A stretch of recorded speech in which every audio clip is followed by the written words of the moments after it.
이번 주 말씀의 주제는 하나님의 용사인 기드온의 내재적인 의미입니다.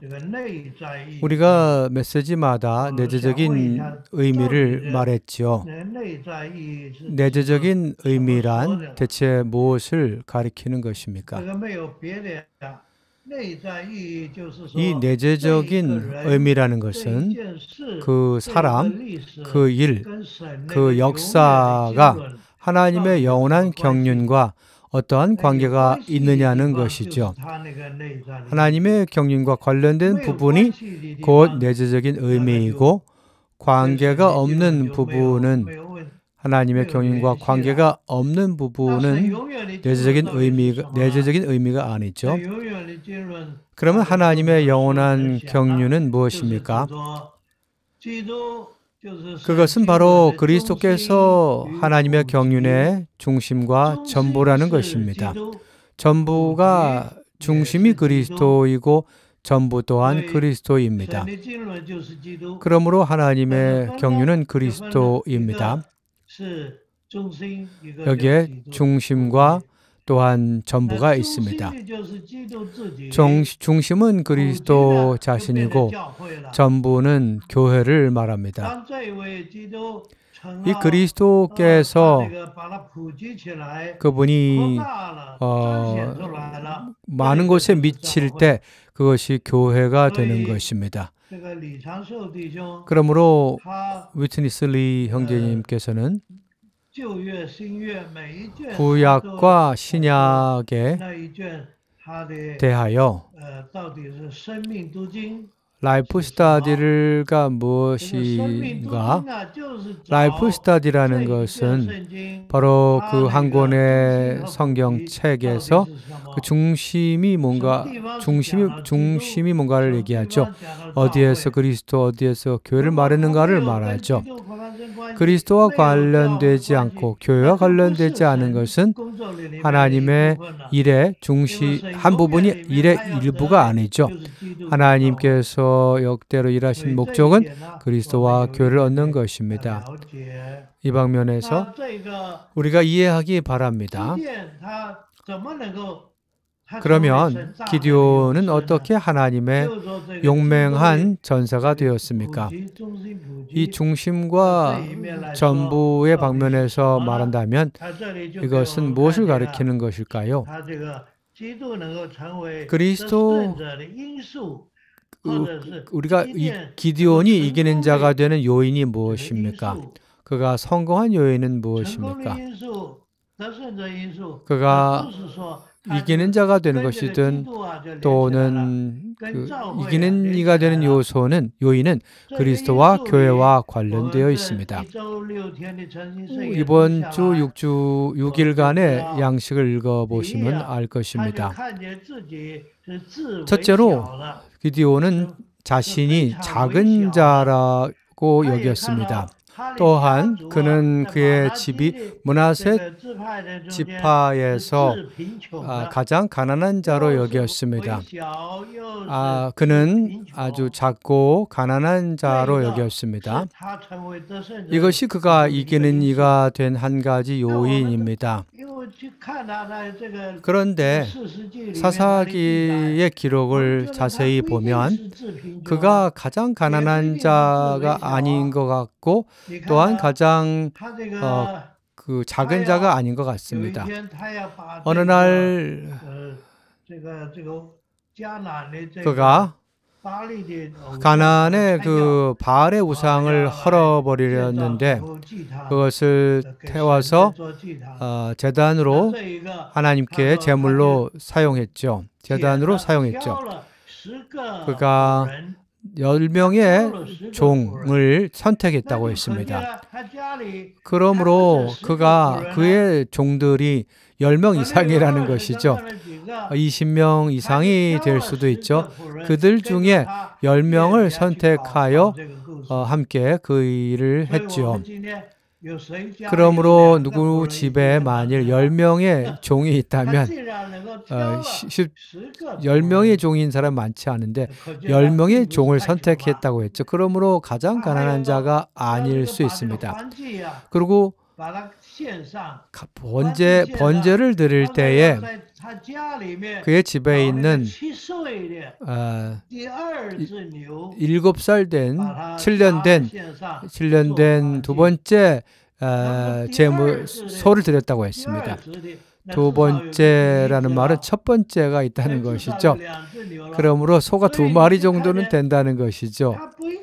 그러므로 기드온이 가장 가난한 자라고 할 수 없죠. 근데 그는 자신이 아버지 집이든 자기든 가장 작은 자이자 가장 가난한 자라고 말했습니다. 이것은 그가 겸손한 것입니까? 예의를 따지는 예의를 베푸는 것입니까? 예의를 갖는 것입니까? 아니죠. 그의 마음 자세가 자신이 아니라는 것을 얘기하죠. 사람은 좀 뭔가 있다면 자신이 괜찮다고 생각합니다. 어떤 사람은 백만장자가 되었어도 여전히 자신이 아무것도 갖지 않았다고 생각하는데 그러므로 마음 자세가 중요합니다. 전에 위트니스 리 형제님께서 몇 년 동안 필리핀에 갔었습니다. 리 형제님께서 나이 든 한 자매님 집에 접대를 받았는데 그 자매님은 아이를 이렇게 출산하는 걸 돕는 그러한 분이었습니다. 어느 날 리 형제님께서 그 나이 드신 자매님을 타이페이에 와서 있게 하셨습니다. 그 자매님이 손자 된 4살을 데리고 왔는데 그가 올 때 신발 구두를 하나 샀습니다. 그 대북에 와서 리 형제님 집에 묵었는데 그 신발을 신는 그 손자를 거는 모습 보면 상당히 풍도 있어 보였고 있는 집안 같았죠. 그러면서 농담으로 리 형제님 말씀하셨는데 그 어린아이는 구두만 신어도 보통 사람 같지 않다는 느낌을 준다고 했습니다. 그러므로 마음 자세가 중요하죠. 여러분이 이기는 이가 되려면 하나님 앞에서 자신이 아무것도 아니라는 것을 알아야 합니다. 사도 바울이 그런 사람이었습니다. 에베소서 3장 5절에서 사도 바울은 말합니다. 나는 하나님께서 나에게 모든 성도들 자보다 더 작은 자가 되게 했다고 했습니다. 나로 하여금 가든 측량할 수 없는 그리스도의 풍성을 이방인에게 전하라고 했습니다. 사도 바울은 예의를 따지기 위해서 말한 것입니까? 자기가 겸손한 것 같지만 사실은 자신이 가장 작은 자라고 말했습니다. 가장 작은 자가 누구인지는 모르지만 여러분이 작다면 사도 바울은 자신이 그보다 더 작다는 것입니다. 바울의 마음 자세는 자신이 아무것도 아니고 아무것도 할 수 없다고 생각을 합니다. 근데 그리스도께서 나의 어떠함이 되었다는 것이고 나의 능력이 되었다는 것입니다. 이러한 마음 자세가 매우 중요합니다. 기드온은 이러한 마음 자세가 있었습니다. 그가 자기 자신이 아무것도 아니라고 생각해서는 안 되고 하늘에 속한 이상을 보아야 합니다. 기드온이 본 하늘에 속한 이상을 보았는데 무엇을 보았습니까? 첫 번째, 여호와의 천사가 그에게 나타난 것입니다. 여호와의 천사가 나타날 때 한 사람으로 나타난 것 같은데 여호와의 천사가 한 말이 매우 특별하다고 여겼습니다. 기드온을 용맹한 용사라고 말했는데 기드온은 가지 말라고 했죠. 내가 가서 당신을 위하여 대접하겠다고 했습니다. 여호와의 천사가 좋다고 했습니다. 기디온은 들어가서 즉시 무교 과자를 준비하였고 또한 고기를 준비하였습니다. 고기의 국물을 그릇에 담았습니다. 그것을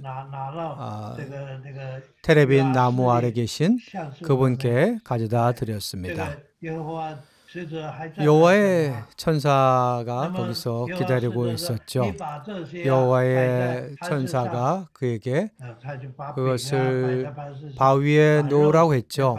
그리고 국물을 거기다가 부으라고 했습니다. 그 바위에 국물을 부으라고 했습니다. 그 모든 것을 바위에 놓았을 때 여호와께서 손에 있는 그 지팡이로 그 음식들을 쳤을 때 반석에서 불이 타올랐습니다. 결국 과자이든 고기이든 고기 국물이든 모두가 타버렸습니다. 결국 여호와의 천사께서 사라지셨습니다. 이것으로 인해 기드온은 놀랐습니다. 내가 여호와를 보았구나라고 했죠. 기드온은 이상을 보았고 하나님을 보았습니다.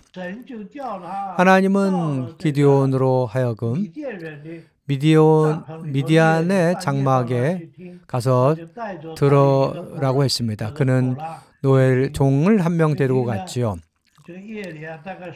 밤에 한 12시쯤 되었을까요? 다들 잠자고 있을 때 그 장막 안에 한 사람이 꿈을 꾸다가 일어난 것을 들었습니다. 꿈을 꾸다 하는 말을 들었죠. 그가 말하기를 내가 꿈에서 그 보리 덩어리를 봤는데 보리 한 덩이를 봤는데 우리 진에 굴러 들어왔다. 이 둥근 보리 한 덩어리가 와서 우리 진영이 완전히 무너졌다. 우리 장막이 다 무너졌다고 말했죠. 또 한 사람이 미디온 사람이 잠을 자다가 이것을 듣고 말하기를 이 둥근 보리 한 덩이는 다름이 아니라 여호와와 기드온의 칼이라고 했습니다. 이것 또한 하나의 이상이었습니다. 사람들이 볼 때 그 보리 한 덩이를 보았을 것입니다. 어떻게 이 보리 한 덩이가 굴러 들어올 수 있습니까? 근데 이상을 본 사람은 그 보리 한 덩이가 그 여호와와 기드온의 칼인 것을 보게 될 것입니다. 그러므로 기드온은 이것을 알고 있습니다. 여호와께서 기드온을 찾으러 왔을 때 그의 집에 있는 포도주 틀에 있었죠.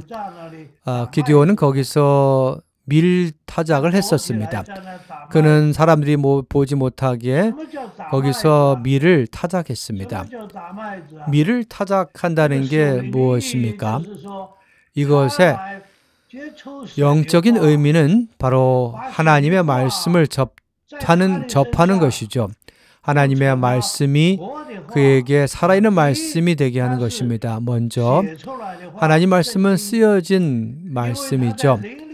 성경이죠.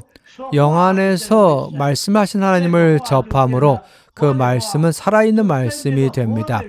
살아있는 인격과 연결되는 것입니다. 그런 다음에 이 살아있는 말씀이 그의 안에서 역사함으로 적용되는 말씀이 됩니다.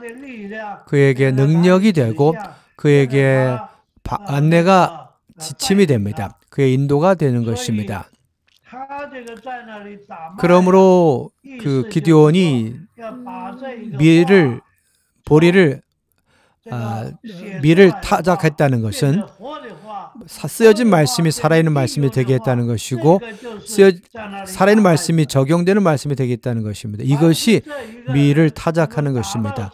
누구든지 이러한 상태에 이르렀다면 그 사람은 그 밀이 결국은 그 전병이 되는 거, 밀이 되고 전병이 되는 것이죠. 보리가 밀이 전병이 되어서 또한 그 굴러가는 보리 한 덩이가 되는 것입니다. 이 둥근 보리 한 덩이가 굴러서 결국 사탄의 권세를 다 무너뜨리는 것입니다. 이것이 기드온이 용맹한 전사가 된 것에 대한 내재적인 요인입니다. 요소, 의미입니다. 내적인 요인입니다. 그러므로 기드온이 또한 바알의 형상을 다 찍어버렸습니다. 그 조각한 나무로 만든 형상도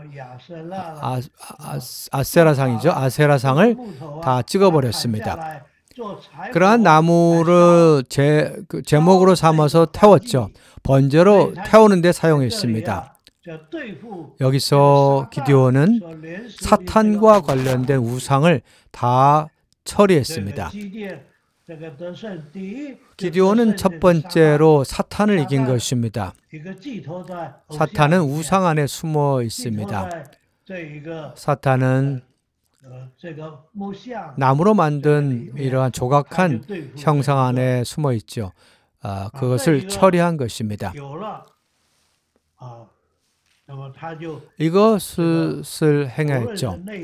그러므로 외적인 것이든 내적인 것이든 외적인 것이든 다 처리함으로 그는 어떠한 위험도 두려워하지 않았습니다. 자기의 권리를 희생했습니다. 그 다음날 성 안에 사람들은 발견했죠. 어떻게 우상이 다 무너졌는가? 그 사람을 찾아서 죽이라고 했습니다. 결국 기드온이라는 것이 발견되었죠. 요아스를 통해서 요아스는 매우 강했습니다. 그가 말하기를 바알이 신이라면 그가 그거 스스로 나와서 변명해야 한다라고 말했죠. 요아스가 말하기를 그가 무너졌다면 그 죽은 것이다 하면서 그의 아들을 보호했습니다. 여기서 기드온은 우상을 다 처리했습니다. 자신의 어떠한 것을 고려하지 않았죠. 그 기드온이 성공했던 것, 이기는 것, 그 요소가 바로 여기 있죠. 요인이 바로 여기에 있습니다. 근데 나중에 그가 기드온이 또한 실패한 것을 알 수 있습니다. 이번 주 양식에서 우리가 볼 수 있듯이 그가 실패한 것은 내재적인 요인이 있습니다.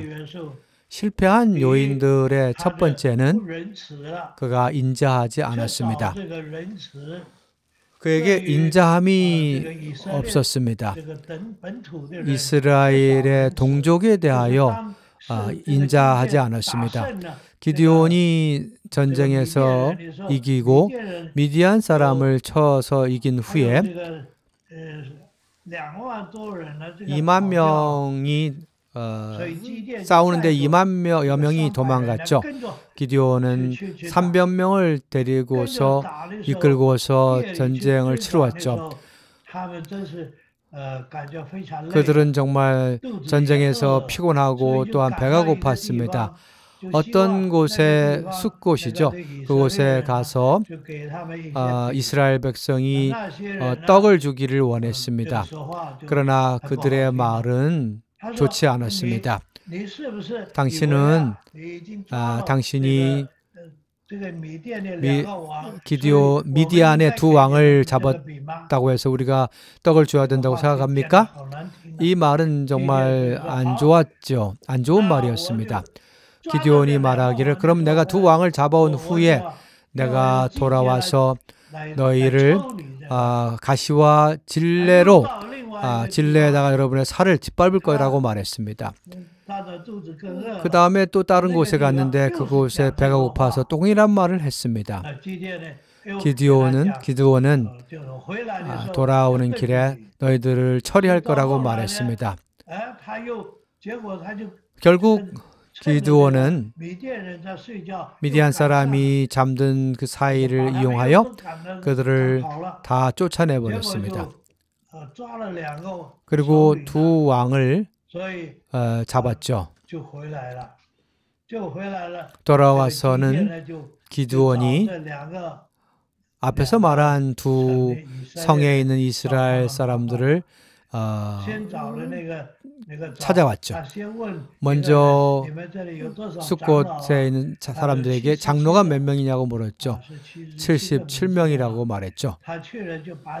그는 그 장로들을 다 잡아서 가시와 질레로 그들을 쳤습니다. 그들을 처리했습니다. 짓밟았죠.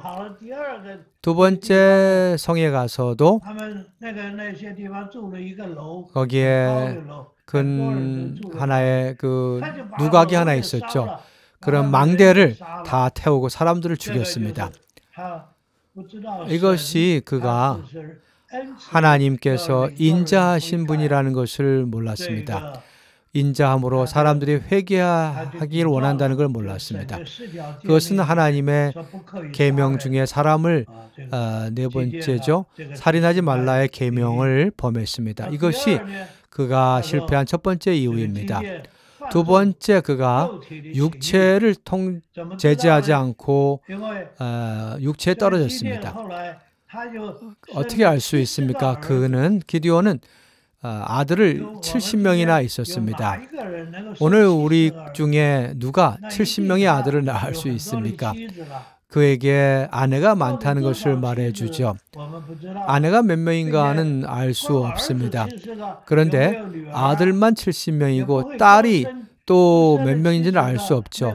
아들만 낳고 딸이 없을 리가 없겠죠. 그러므로 자녀가 70명 이상이라는 것이죠. 게다가 기드온은 또한 첩이 있었습니다. 세겜에 그에게 첩이 있었는데 그녀에게서 또한 아들이 나왔죠. 그 아들이 아비멜렉입니다. 그러므로 71명이 되었죠.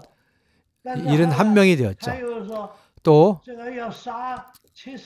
70명의 사람을 죽일 때 또한 아들을 죽이지 못하는데 요담이죠. 요담은 70명에 포함되지 않습니다.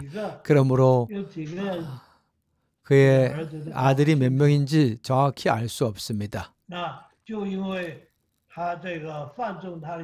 그가 정욕에 떨어졌기 때문에 결국 그의 집안은 비극에 떨어졌습니다. 나중에 한꺼번에 아비멜렉이 그 모든 친족들을 70명을 다 죽여버렸습니다. 그의 가족 70명을 다 죽였고 아비멜렉도 나중에 죽었습니다. 그러므로 기드온의 실패는 육체의 통제가 없었던 것입니다. 또한 세 번째는 탐심이 있었습니다. 그는 어떻게 했습니까? 이스라엘 백성이 승리한 후에 기드온을 그들의 왕으로 삼기를 원했는데 기드온은 그렇게 하지 않겠다고 했습니다. 너희가 가서 미디안 사람을 쳤는데 미디안 사람들은 다 귀고리를 금 귀고리로 찼었습니다. 너희가 이것을 나에게 주라고 말했습니다. 그러므로 이스라엘 백성은 겉옷 하나를 땅에 놓고서는 사람들이 미디안 사람을 죽이고서 그들에게서 얻은 금 귀고리를 은 1700세겔을 거기다가 놓았습니다. 그 금으로 기드온은 에봇을 만들었습니다. 이 에봇은 매우 기묘합니다. 에봇은 자신을 위해서 한 것 같지 않지만 에봇을 만들므로 기드온은 또 하나의 성의 경배 중심지를 만들었습니다. 결국 이 에봇은 또 하나의 경배 중심지가 된 것입니다. 이스라엘 백성의 우상을 숭배하게 만들었죠. 이것은 매우 무서운 것이죠. 에봇은 마치 경찰복과 같습니다. 경찰이 경찰복을 입으면 경찰이 될 수 있죠. 제사장이 되려면 에봇을 입어야 합니다. 그래야 제사장이 될 수 있습니다. 에봇은 타이페이를 봅시다. 타이페이 교회는 과거에 지금처럼 86개의 집회소가 없었습니다. 과거에는 30몇 개의 집회소가 있었는데 그 중에 한 집회소가 매우 특별했습니다. 한 집회소인데 그 집회소를 하나의 교회로 생각했었습니다. 어떤 사람은 신주라는 곳으로 이사를 하고 멸이라는 곳에 이사했는데도 타이페이 그 집회소로 가서 집회를 했었습니다. 이것은 마치 에봇과 같습니다. 다른 집회소로 갔는데도 그곳으로 돌아와서 하나님을 경배합니다. 에봇은 원래 자기 집회소에서 경배를 했는데 그 집회소는 자기의 하나의 경배 중심으로 만들었죠. 이것이 실패의 원인입니다. 그러므로 사람은 무서운 존재이죠. 이번 주 말씀에서 결국 나중에 솔로몬으로 안내를 합니다. 솔로몬은 가장 지혜로운 왕이었습니다. 그러나 그에게 아내와 후궁이 1000명이나 됩니다. 결국 이러한 음란으로 인해서 우상을 숭배하고 나라가 둘로 나누어졌습니다. 이것은 매우 무서운 것입니다. 그러므로 주님이 긍휼히 여기시기 바랍니다. 이러한 것을 경고받아 우리가 이러한 요인들 안에 떨어지지 않기 원합니다.